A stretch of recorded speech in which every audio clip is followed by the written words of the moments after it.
राजकीय पक्ष, जे सामाजिक संस्था आम्हाला मदत करतील त्यांची मदत आम्हाला अपेक्षित आहे। कोर्ट बिल्डिंग कशासाठी? आपल्याला सर्वांना माहित आहे की वसई कोर्टाची काय अवस्था आहे। ती इतकी जीर्ण झाली आहे की तिची लाईफ आपण म्हणू 25 वर्षापेक्षा जास्त तिचं लाईफ संपून गेलेलं आहे आणि आता तिची गॅरंटी संपली आहे। ती कधीही पडू शकते, तिला टेकू देऊन आम्ही आता ती वापरत आहोत ती वास्तू। आणि याच्यामुळे कोर्ट बिल्डिंगची जागा नसल्यामुळे इथे 40 जजेसचं काम आज फक्त 12 जजेस करत आहेत।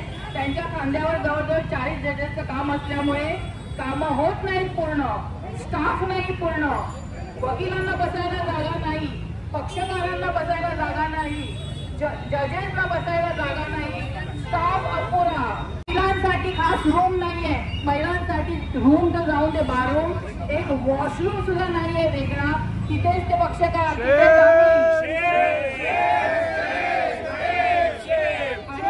आज 30 वर्ष मी प्रॅक्टिस करते, 25 वर्षापासून या कोर्ट बिल्डिंग साठी आम्ही जागा शोधतोय। त्या जागेचा आम्हाला पत्ता लागत नाहीये। असं नाही की आम्ही प्रयत्न केला नाही, सगळ्या बाहेरच्या पदाधिकाऱ्यांनी आणि जे आपले कार्यकर्ते आहेत त्या सगळ्यांनी वेगवेगळ्या जागा आम्हाला ज्या ज्या दाखवल्या गेल्या त्या सगळ्या जागा आम्ही बघितल्या। तिथे डिस्ट्रिक्ट जजला बोलून आणलं, तिथे पीडब्ल्यूडीचे ऑफिसर्स गेले, नगरपालिकेचे ऑफिसर्स, हे सगळं होऊन सुद्धा विचार विनिमय केल्यानंतर कळलं की ती जागा अयोग्य आहे। अशा परिस्थितीमध्ये काय करायचं?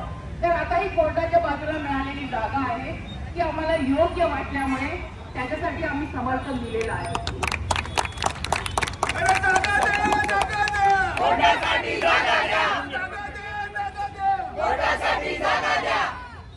साधनाताईंनी आता अतिशय उत्कृष्ट मार्गदर्शन आपल्या सगळ्यांना केलेलं आहे। आता ही आपली अंतिम लढाई आहे आणि ही अंतिम लढाई विजयी झाल्याशिवाय आम्ही राहणार नाही।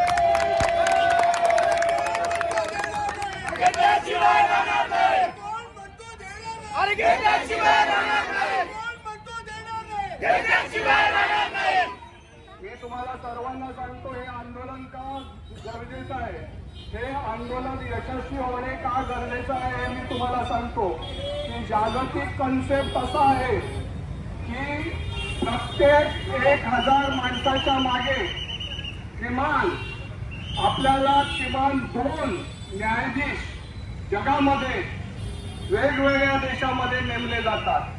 म्हणजे 1 लाख लोक जर असतील तर 1 लाख लोकांसाठी किमान 10 जण किंवा 20 जण न्यायाधीश म्हणून 1 लाख लोकांसाठी हवे आहे। आता वसईची लोकसंख्या ही 30 लाख झालेली आहे आणि 30 लाख लोकसंख्येला वसईमध्ये फक्त आजच्या घडीला फक्त 10 ते 12 न्यायाधीश आहेत। याचा आम्ही जाहीर निषेध करतो। जर आपण जागतिक निकष पकडला तर जागतिक निकषांनुसार इथे आपल्याला किमान 60 न्यायाधीश पाहिजेतच, परंतु इथे 30 न्यायाधीश देखील आपल्याला मिळत नाहीत। तर अशा प्रकारे आमची जी अवस्था झालेली आहे, सरकारमुळे ही जी अवस्था होत आहे, आम्ही वारंवार सरकारच्या निदर्शनास आणून देत आहोत, परंतु अजूनपर्यंत हे काम पूर्ण होत नाही। आम्ही अपेक्षा करतो की सरकार या आंदोलनाची गांभीर्याने दखल घेईल आणि आमचा हा लढा विजयी करण्याचा आम्हाला हातभार लावेल। धन्यवाद।